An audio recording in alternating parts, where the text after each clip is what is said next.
good afternoon. It is 3 o'clock, and we will call the regularly scheduled Hutchinson Utilities Commission meeting to order. Any declarations of conflict of interest? None. All right. Takes us to the consent agenda. Entertain a motion to approve the consent agenda or to remove anything from the consent agenda. So moved. Second. All right. Motion by Matt, second by Troy. All in favor of approving the consent agenda signify by saying aye. Aye. Any opposed? All right, financial statements. Jared. Start on the balance sheet. You might have noticed the electric cash was down about 2.6 million. A little over 2.1 was GE, the engine, and then Alltech for 320,000 for the digger derrick. So that was all but 150,000 right there, just those two items. So I thought I'd mention that. And then on the income statements, you'll notice the operating expenses on the electric were up about 60. So I went through. Unit 6 had pressure sensors that were taken out of inventory. Almost all of this was taken out of inventory. And then line and transformers also had about an extra 36,000 this year compared to last year, and that was all inventory items as well. IT was also up 10 in there, and that was mostly due to Microsoft licensing. So probably just the timing on when it got paid the year before. And then I also mentioned transmission expense is overstated by about 50,000, so that will improve the bottom line by about 50. Just got the invoice yesterday. And then our PCA, we actually over-recorded 38,000. So we charged the customers an extra 38 in a way. So we'll make that up next month. There was, MRES had a change in their bill after the bills went out. So the 38 and the 50 kind of wash out a little bit, I guess. That's all I have. One thing I was just going to mention, just on the, when you look at the consumption side of things, if you look just kind of on the surface, it looks like August over year is about roughly the same. We did have a couple more days of reads this August than last year. Both on the retail side, we had 2 extra days this August, and then we had 3 extra days for HTI and 3M's electric reads, just because of the timing of reads. We had some issues with census with our meter readers. So we were short in July's financials, roughly 2 days, and we made it up in August. So if you normalize the 31 days of August, we're actually probably a hair behind last year's August as well, which has been this consistent trend all year. We're just a little bit behind.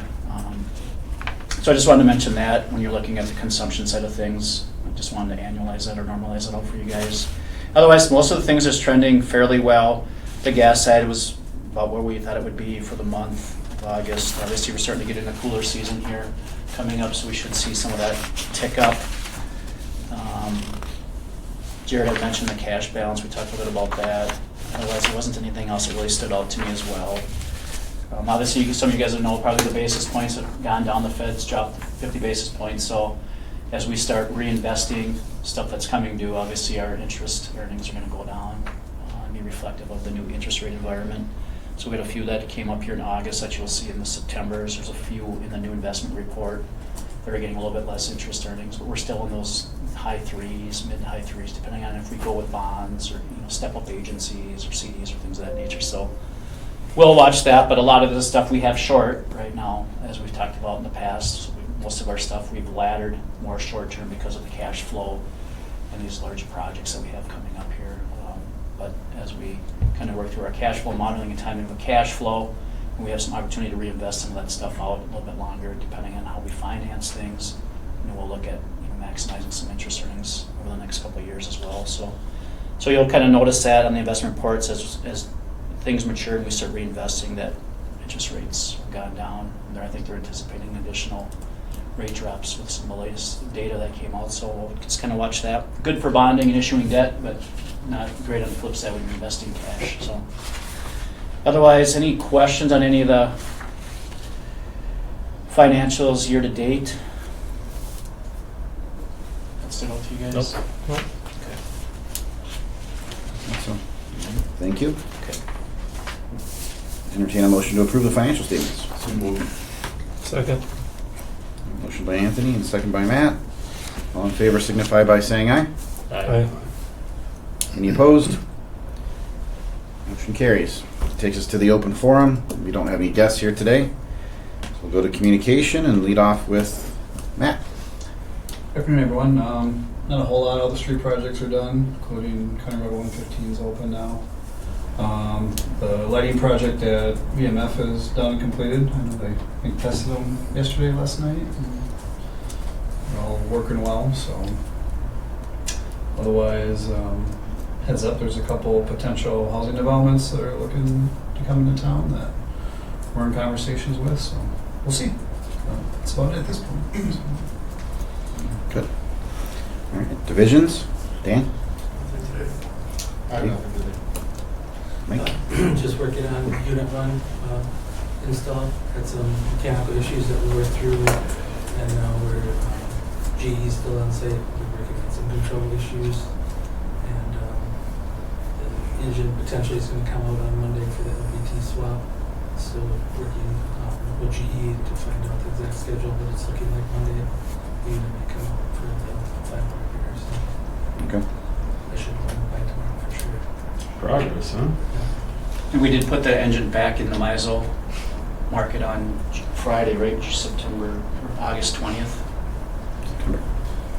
September 20th, jeez. That's what I was going to say somewhere now. September 20th.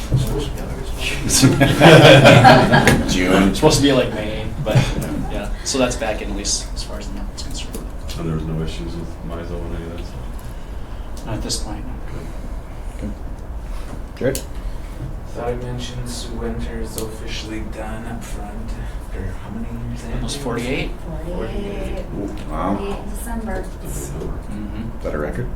I think it is the record Yes. year that I know of since I've been here.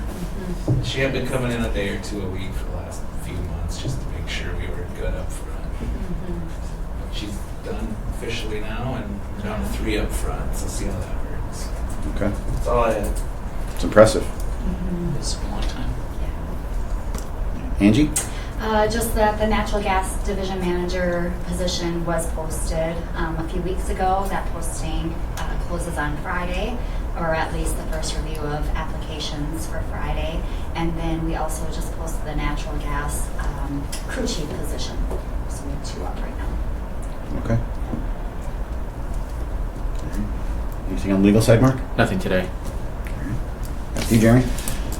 Natural gas side of things, we've got some things going on there. I just finalized some volumes and pricing for 3M for the next couple of years on their hedging strategy. So we've got their volumes locked in for 25 and 26. So we just finalized that this week with 3M and BP. So we'll be good for a few years with their volumes. All the min-ups audits are finalized. We talked a little bit about that last month. We did get all of our compliance reports back here in the last week. So I got about 8 of those that came back and basically said we're closing out the audits for the year. You've complied with all of the regulatory requirements. So that piece is finalized. I did have to give the state a few things. They wanted our transmission map, and then they wanted our latest operating manual. So they wanted to put those on file and archive those in their database. So that we should be good for the rest of the year. I think we have 3 or 4 next year that will be coming down the pike. So that's closed for the year, hopefully. In the packet, you'll see we have a TVC gap analysis. We'll talk a little bit about later. We've been working through that with Renegade to try to make sure that not only we're in compliance with the transmission side of things, but also with some of the distribution regulations coming down the pike.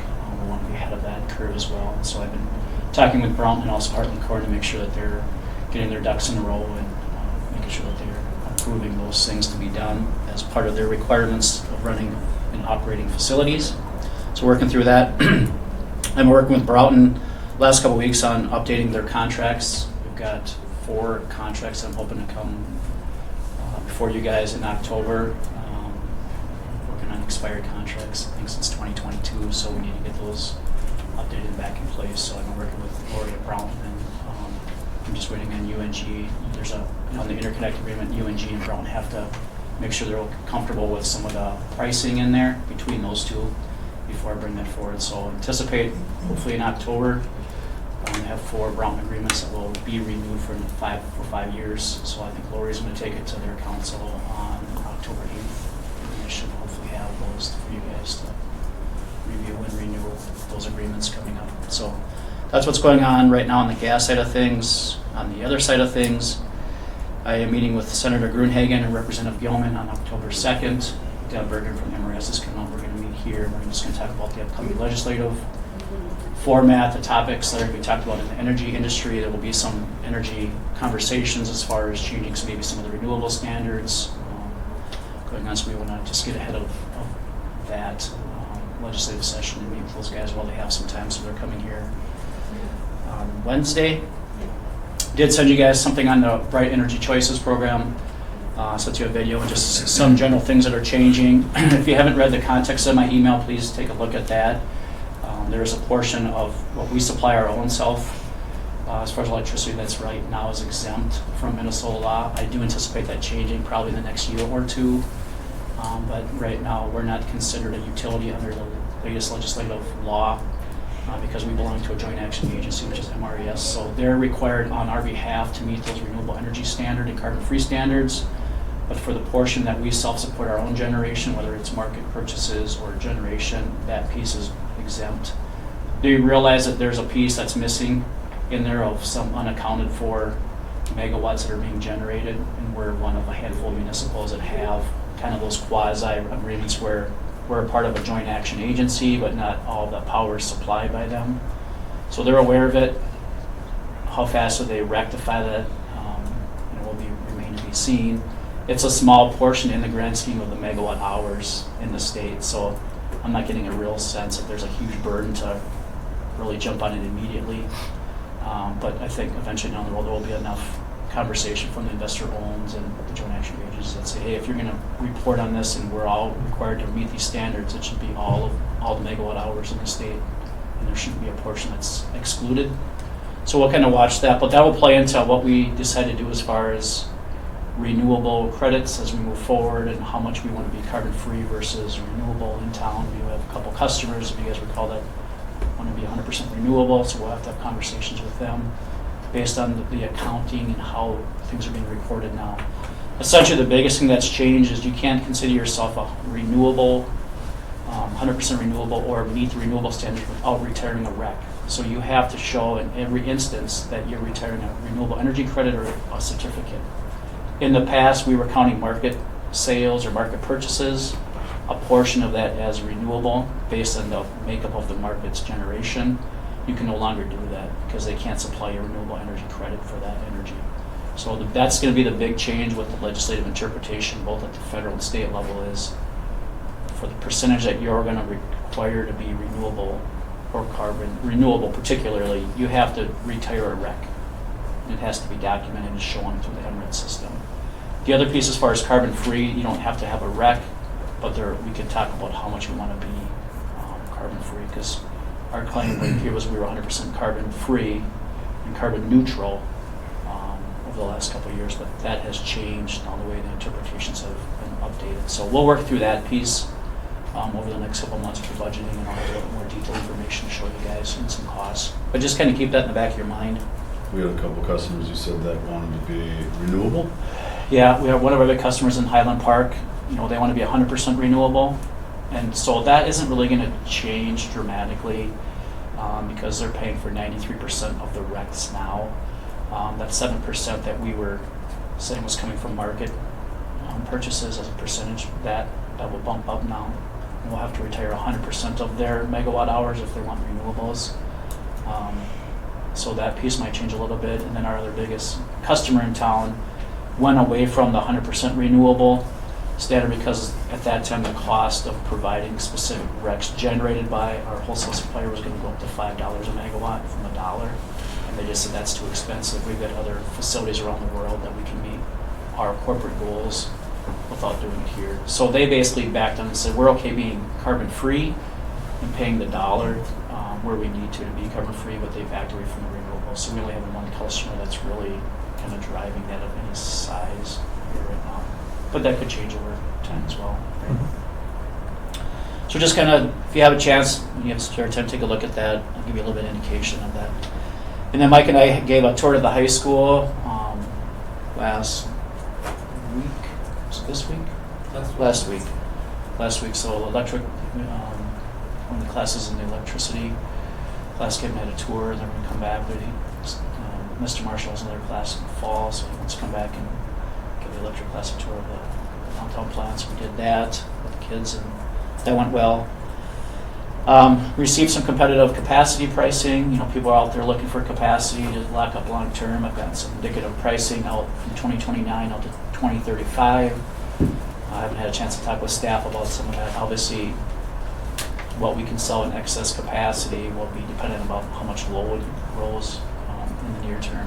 We've got some other prospective customers that may come into town that require some load, even though they're going to self-supply their own capacity. We're just not quite sure where the load goes. So we'll look at that, but it's competitive pricing in that $4 to $5 range is what I'm seeing right now. So if we were able to sell 40 megawatts, that's $2.1 million worth of capacity revenue we can generate. So the pricing is fairly competitive in the foreseeable future because there's a shortage up here in the northern part of the region. So just working through that with a couple wholesalers. And then really starting that 2025 CapEx and operating budget stuff. I'm starting to update the CapEx folders. I'm going to get that to the managers here shortly, and then I'm working on the operating budget, getting that ready to go for input in October. And then so we'll start getting you guys stuff early part of November, and we'll have some meetings and work through the 2025 budget and the 5-year CapEx. So just kind of keep that on your back plate. That's coming sooner than later. So that's what I got going on. Any questions from the commission? All right, thank you, Jeremy. All right, section 6, we have 10 policies that were up for review with no changes. And we have a couple rate schedules that do require change. Yeah, Angie. so there's 3 policy changes that we're making changes to that will match the rate structure resolution that was approved by the City Council and the Commission last year. And just as a reminder, that resolution that was approved was for the years 2023, 24, and 25. So those rates take effect October 1. Questions from the commission on the changes? No. Entertain a motion to approve. Approve the policy changes. I'll second. Motion from Troy, second by Matt to approve the rate schedule policy changes. All in favor signify by saying aye. Aye. Any opposed? Motion carries. We do not have any unfinished business. So 8A, approve the amendment number 1 to the Heartland Corn Operating Agreement. Jeremy. So the bulk of the document in here is the operating agreement you guys signed and approved back in November of 2023, essentially for the transmission line that was put in place, essentially laying out the requirements of HUC owning or operating their facility. So Heartland Corn owns the facility, we operate it, maintain it, do all the compliance things with it. As part of their transmission facility that was built, they allowed one farmer down that area to do a farm tap off the transmission line. So we've got a service that has been put in down there, distribution service line that's been put into one of the farmers for drying. And so as opposed to creating a whole new document for one farm tap or one distribution line, we thought it would be easier just to add an amendment to the operating agreement that we currently have in place with Heartland Corn on the transmission side. And that really basically is on page 103, it's Exhibit F, essentially. It's amendment number 1 that essentially is laying out that we'll maintain and operate the farm tap for them. Heartland Corn's going to own the facility, but we're going to maintain and operate it on a time and materials basis. Unlike the transmission side, there's not as much regulatory requirements. On the distribution side of things, there isn't going to be as much maintenance to maintain those things. And so we just thought was, instead of creating a monthly fee that we would charge them anytime we have to go down there and do any maintenance on that, or do reads, or do any type of cathodic protection requirements, that we're just going to bill you on a time and material basis with a 15% administrative charge on that. So we just thought it was easier to add an amendment to the O&M agreement that's in place and add the distribution facility to that. So that's what's in front of you today. Is to add that amendment to the O&M agreement to kind of operate and maintain that farm tap farm down there. Hopefully they opened up a conversation before they went ahead and did that.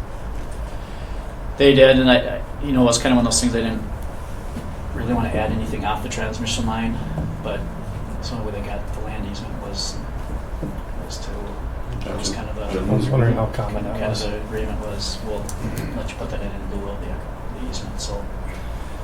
They've assured us that they're not looking to add any more farm taps down there, so we did go back and forth a conversation about who wants to own it and whose customer is that, and we said we're not in the business of wanting to have those types of customers on that transmission line, so that's your customer, but since you guys don't operate and maintain gas facilities, we'll do that as long as it doesn't get any hits. They start adding a bunch more farm taps, obviously it's a different conversation. So. Okay. I'll make a motion to approve amendment number 1 to the Heartland Corn operating agreement. I'll second. Motion by Matt, seconded by Anthony to approve amendment number 1 to the Heartland Corn operating agreement. All in favor signify by saying aye. Aye. Any opposed? Motion carries. All right, 8B, award of contract for the Hutchinson substation capacitor voltage transformers to border states. Dan? Yeah, similar to last month's meeting, we have 3 contracts we'd like to award. First one being this capacitor voltage transformers to border states. There were 5 bids at the bid opening, that was back in August. And they were the preferred bid, and everything checked out. We've done business with border states all the time, and we'd like to award that contract to them for this item. How did this amount compare to expectations?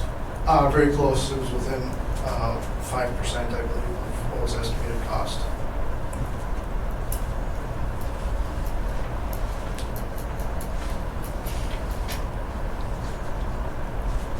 And the turnaround time doesn't cause any issue? Nope. Good. Any other questions? Nope. None. I'll make a motion to award the contract to Hutchinson for Hutchinson substation capacitor voltage transformer. I'll second. Border states. Okay, motion by Anthony, second by Troy to award the substation capacitor voltage transformers to border states. All in favor signify by saying aye. Aye. Any opposed? Motion carries. Item 8C, award contract for Hutchinson substation potential transformers to border states. Dan? Similar to the last one, we had 5 bids again, and border states was the preferred bidder. And this one was within 4 to 5% also of the estimated cost.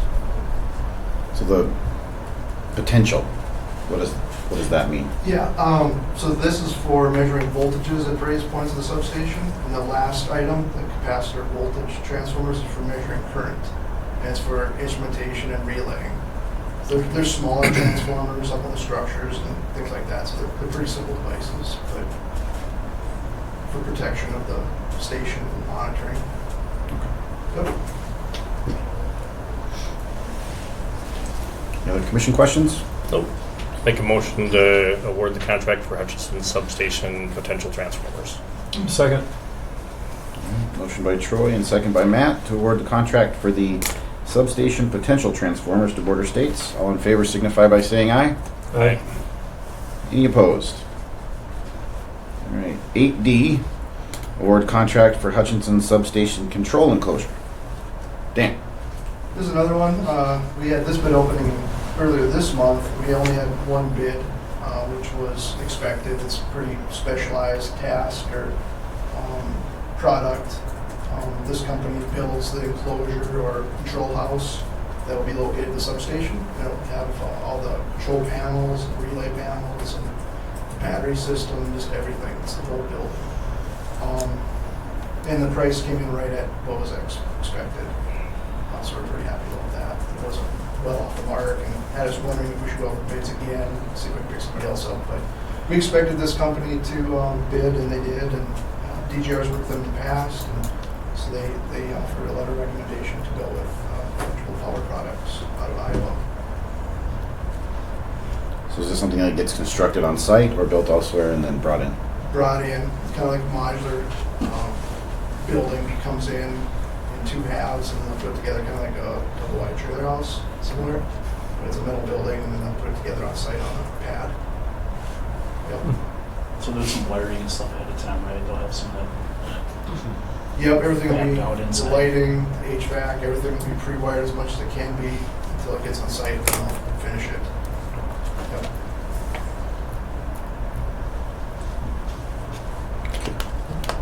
And Mark, we put it out there for public bid. We're all right, even though we just got one person because Yep. it was publicly let, right? Yep.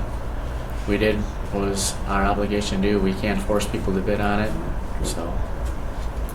I'll make a motion to award the contract for Hutchinson Substation Controller Closure and relay panels to electrical power products. I'll second.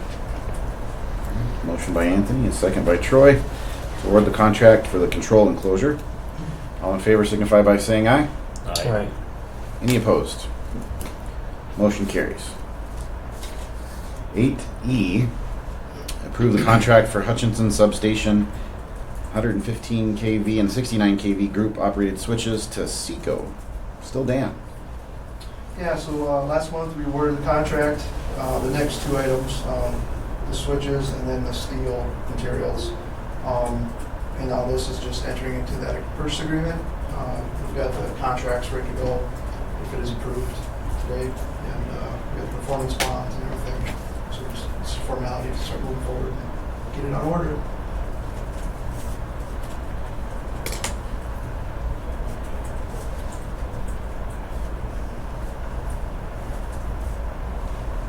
Questions on this one? I'll make a motion to approve the Hutchinson Substation Group Operated Switch Contract. I'll second. Motion by Matt, second by Troy to award the contract to Seco. All in favor signify by saying aye. Aye. Aye. Any opposed? Motion carries. Still good? All right, 8F. It's a big Approved contract for Hutchinson Substation steel materials to galvanizers. Yep, similar to the last one, we awarded this contract last month to galvanizers for the steel and the steel poles. And this is just to enter into that purchase agreement. And again, Angie's got the contracts approved to be signed. That fourth bid on there was interesting, substantially higher than the other three. Yeah, I'm not sure of that. You just wonder if a company takes a flyer, maybe somebody takes those ones. Yeah, you got plenty of work.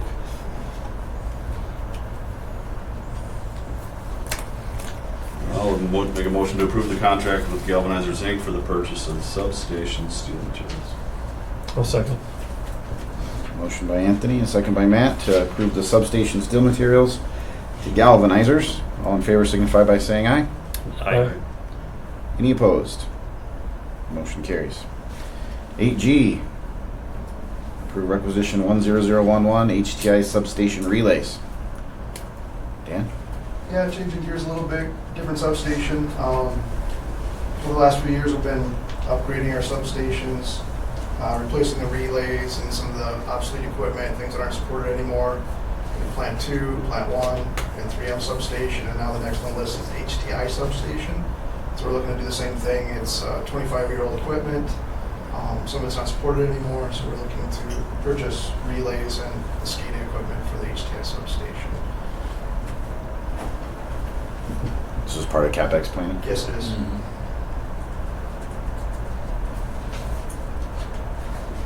And it's a single source supplier. They just do it distributors, but it's MAP pricing. Normal course of business activity. Questions? I'll make a motion to approve their requisition 10011 to Protec Power Sales for the purchase of the Schweizer relays for the HTI substation. I'll second. Motion by Troy and second by Matt. All in favor signify by saying aye. Aye. Any opposed? Motion carries. All right. 8H, approve requisition 10031 side stream filter and pump replacement for Plant 1. Mike? Yep, so this is to get the tower pumps installed, to replace the old L-Stromers pumps that we purchased back in June. Also to install a side stream filter to capture any contaminants before they get into the plate coolers for the Wärtsilä and the 2 Caterpillars at the Plant 1 location. So it's 2 CapEx projects kind of combined into one, and and it's for Pioneer Power to install all this, and they will provide the stack stream filter out as well. So they're doing pipe fitter work as well. So it's all part of this. And they'll install the pumps. HUC staff will do the electrical work to install. Okay.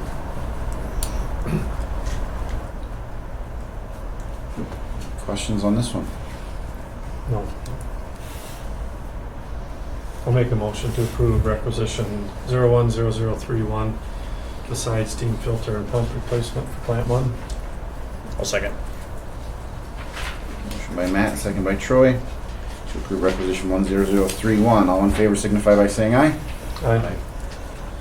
Any opposed? Motion carries.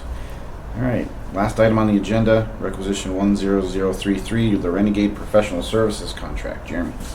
So these guys, you guys have seen a few contracts come through for these guys. We had $275,000 in the budget this year for outside consultants to come and help us update a lot of our federal and state regulations related to the MinOps new guidelines coming out, related to PHMSA's new guidelines coming out, both on the distribution and transmission side. So we've already been working with Renegade, Brandy and Jen for probably the past 7 months on updating our distribution integrity management plans, updating our transmission integrity management plans, working through all of our O&M manuals to make sure they're in compliance with the latest legislations coming down at the federal level. So a lot of the gas staff, Angie and myself, have been working through a lot of those documents.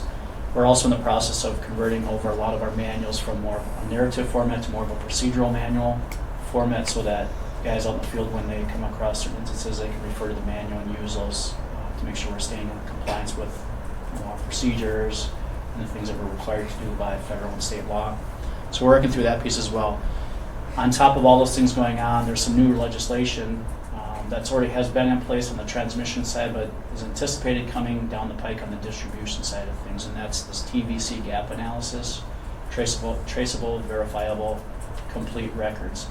Essentially what spurred a lot of this stuff, particularly on the distribution side, was an incident that happened in 2020 in Michigan where there were some fatalities, and as part of that investigation, what they came across is there was equipment installed on some of the distribution side of things that maybe didn't meet the maximum operating pressures of the system on one hand, and then on the other hand, the operator was operating the system at a higher pressure than originally designed for or that they were supposed to.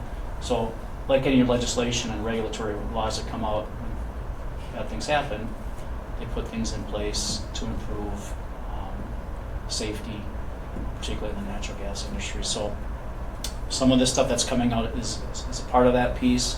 They've already had some of that in place in the transmission side, but in essence what this TVC is intended to do both on the transmission side of things and the distribution side of things is to ensure that we can trace back all of our records as far as all the equipment that's put in on our regulator stations, all the equipment that's coming from the manufacturers. They've been properly tested to meet certain operating pressures, and that if there is an incident, that we can trace back and have records of the stuff that we've either installed, have taken out, and reinstalled new stuff, that they've met the operating pressures that we're running our facilities at. So we're required to, on the transmission side, already do that. So the gap analysis is, part of the gap analysis is to determine, do we have gaps in our record keeping, do we have gaps in all of our pressure testing documentation, and if we have gaps in some of those things, how do we rectify those things to be in compliance with those regulatory requirements, because those are going to be audited pieces. So Renegade is going to come in, they're going to help us pull the documentation together, they're going to help us put it in a format to ensure that if we've got gaps, that we have solutions to rectify any compliance issues as we can move forward. So it's a lot of drawing up records on all of our equipment that's out in the system now. If we've done any maintenance or we've taken stuff out of the system and put new equipment on, that we can trace back the serial numbers, the O&M parts, to make sure that if we have stuff from the manufacturer that can prove that these things were tested or manufactured in a facility that allow it to be in the system at a certain operating pressure. So not only do we have to do it on the transmission side, but the anticipation is that it's moving over into the distribution side as well. And anticipating the regulation going into place sometime in 2025. When I asked the specific question, are we talking January 25, July 25? They really didn't have a final answer on when that rule would come into play. There's also been conversation that right now the anticipation is that from the date that that goes in place, that you have a year to be in compliance with these new rules. Of course, there is some talk that maybe they skim that down to 6 months to be in compliance. Of course, my concern with that is every utility is going to have to go back and find records and trace back things back to the manufacturer to ensure that we've got all the records that we need to be in compliance with this. And if we don't have records either from the manufacturer or things that have been supplied, how do we get those things? Their advice is start working on that now. Don't wait, particularly on the distribution side, don't wait till the rule goes into place, because when it goes into place, everyone's going to be looking for people to help them interpret the new laws and to help them do the TVC gap analysis. So you're better off getting something going now so that you have time to work through that stuff. And as you look at some of the timeframes in here on the distribution side, we're looking almost a year process before we have the distribution side things in. We have 10 regulators stations, we have 2 border stations, and then in areas where we can't trace back or have records of our system that's been maintained under a certain operating pressure, we may have to do verifiable digs. They're kind of working through that rule to ensure that certain segments of your pipeline, if you can't provide the documentation on what it's operating at, and that's required, and that the parts around there are meant for that type of pressure, they're working through how do you get that verifiable piece. Is it a physical dig? Is it something you can go back and get something back from the manufacturers that show all the equipment along that segment of pipe, whether it's the high density piping, whether it's the fittings or the regulators or the flanges, they have that documentation there or not to supply that. So there's kind of a lengthy process on the distribution side of things that we'll have to pull information together. That one I think will take a little bit longer on the distribution side. The transmission side, that one's always super heavily scrutinized anyway because of the operating pressures that we're operating at, and so you really can't do much on the transmission side of things without having proper documentation and sign-offs and things of that nature. So I think that one's going to go a little bit quicker. And so that's how they can lay out the proposal. Let's get through the transmission side of piece, try to get that done by March, and so that when the new rulings go into place on the distribution side, we're kind of putting our time on the distribution side of things and kind of working through that. So Harlan Corning they already have approved moving forward on their portion, because they're going to do the same thing. They're going to have to TVC and do their gap analysis on their transmission line, even though it's new and in service. They're still going to have to go through and provide that piece. Of course, we're responsible for operating and maintaining their facilities, so all that information, if we don't have it, we're going to have to get it from the engineers that developed and designed and built the system down there. So we're going to have to work through that.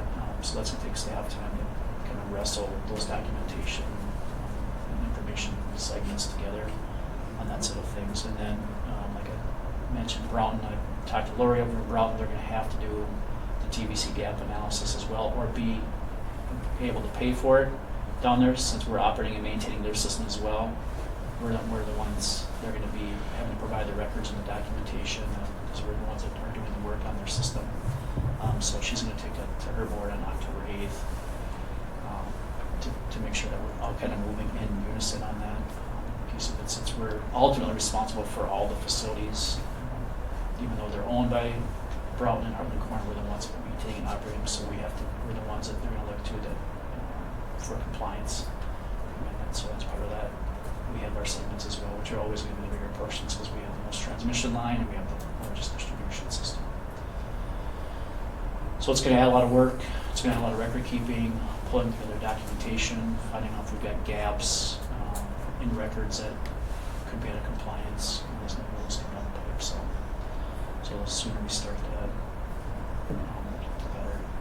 So that's what's in front of you, is a proposal for them to help assist us with doing some of that stuff as well, since they're intimate into our systems. They know where all of our stuff is at. They've done all of our geohazard stuff. They've worked out the transmission side of things for Harlan Corning as part of their compliance components in addition to us. So They've been a good partner so far. They've been a great partner. And actually the CEO for the company actually sits on the task force that recommends the new changes to the regulatory body. So we're hearing about this stuff, whether she's coming out of those meetings at Washington. So she's like, she tells us, hey, these things are coming down the pike, and they've gone through the original, they originally went through the proposals, and then there's the comment period where people can respond to proposed legislation, and now it's kind of in the final rulemaking statute. She said it's not if, it's when, in 2025 does this become law. So I'm just letting you know, you want to probably be on the front end of starting to get something in place, at least a contract or someone to help you kind of navigate some of the stuff you can need to. So. But they've been excellent. Those two are experts in the federal regulations when it comes to natural gas systems, so and a good partner. So long story short, additional regulations. They're just going to keep getting tighter on the natural gas side of things. So we know exactly what we're working towards on the transmission side, but on the distribution, and that's not finalized yet. Correct. So is there any concern that we're preparing for something that isn't concrete yet or may change? No, I don't think so, because when I asked her that specific question, she said, it's coming, you can wait until it goes into law, but then we might be booked up and so might be the other firms working on that. So if they don't do any work on it until it becomes law, we won't be charged that. But So if there is changes, it probably won't be anything significant then. no, to me it's more, what my biggest concern was the timing. So if it goes into place, let's say July of 2025, and we have a year to be in compliance, is it really a 25 budget item, or is it a 26 budget item, or 24?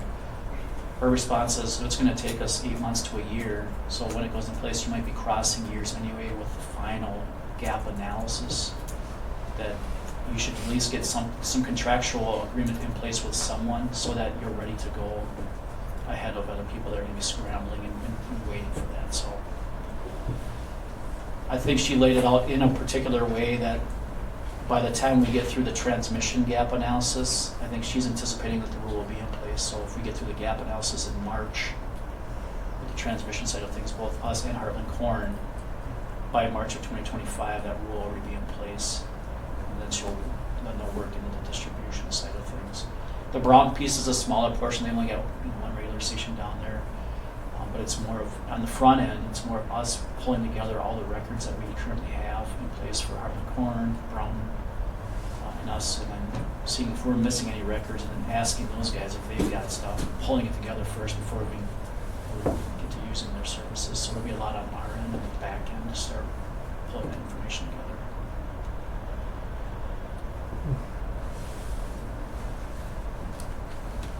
Other questions? Yeah. It's good to be in front of it, though.